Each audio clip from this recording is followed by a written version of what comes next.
My question is for Mr. Beatty. I wanted to know, in your career, who have you worked with who most surprised you or defied your expectations? Oh, boy. Yeah. I don't know why. My Richard Pryor's in my mind. I have to tell you a story about Richard Pryor during the toy. Dick Donner, who was the director of Superman 1 and part of Superman 2, and he got me down there to do the toy, and I had a pretty short part. I was supposed to be in like the toy store, and then I was through. I was gonna go home. So I got through with my part. I got ready to go home. He said, "Don't go. So you should stay." So he kept putting me in these other small character parts, which had nothing to do with the guy that I came down there to play. Well, you know, I think I'm a pretty good character actor, and I was, you can't do that. You can't just switch horses in the middle of the stream all the time, but I did. What do you want me to say there? When we finally got to the scene where Richard Pryor and he wanted us to do an improvisation, and it was sort of a little bit of a fight scene. He brought some people to the mansion where my boss, Jackie Gleason, was living, and we had a little bit of a tussle outside, and it was about whether or not they were going to go in and stop the party or what it was, you know.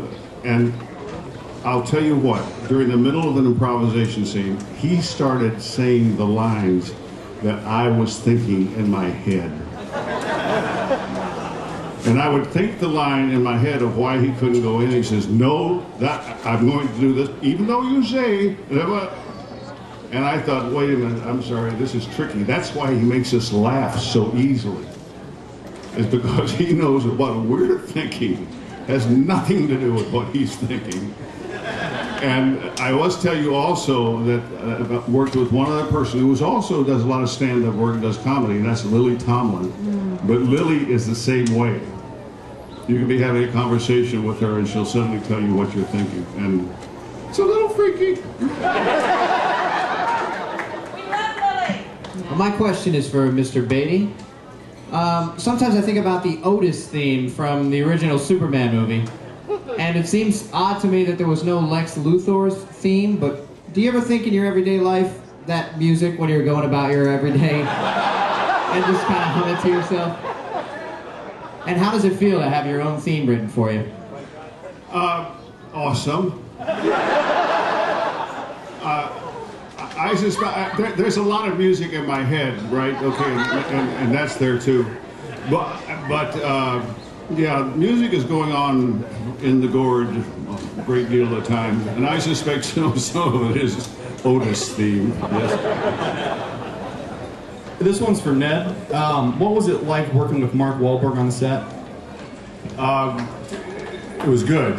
I saw Mark when we went to see a screening of the film, and we were going through a line, you know, where different people were interviewing us for little radio spots or television spots or whatever, and I heard myself saying that I really enjoyed working with him because it was like working with another character actor. I mean, he was just there. He was doing the work, you know, and there was no star business or any of that stuff going on. And I looked back and there was Mark, who was right behind me. And I said, "Mark," I said, "I really meant that, and I hope you don't mind me saying it." He said, "I have never had anybody say anything that thrilled me more for another actor." So he really works at, boy, he's a pro. He's a real pro, and he just works at doing the work. I really admire him. I think we'll see him for a while. Hi, my question's for Ned Beatty. I was curious if you had a chance to see Richard Donner's cut of Superman 2 and what your thoughts were of that finally being released after almost 30 years. No, I haven't seen it. I would like to. Can I say one thing about the writer's strike thing? The writers are known in Hollywood as being the unionists. They have the strongest union of any of us.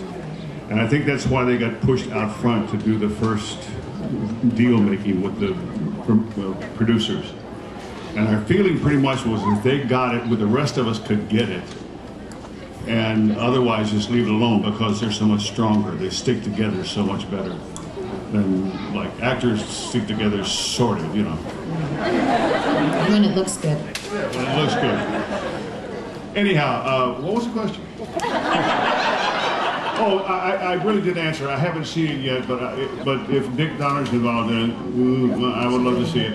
And I suspect I'm in some stuff that I've never seen. We want to thank you one more time, ladies and gentlemen, Allison, Ned, and Noel. Fantastic.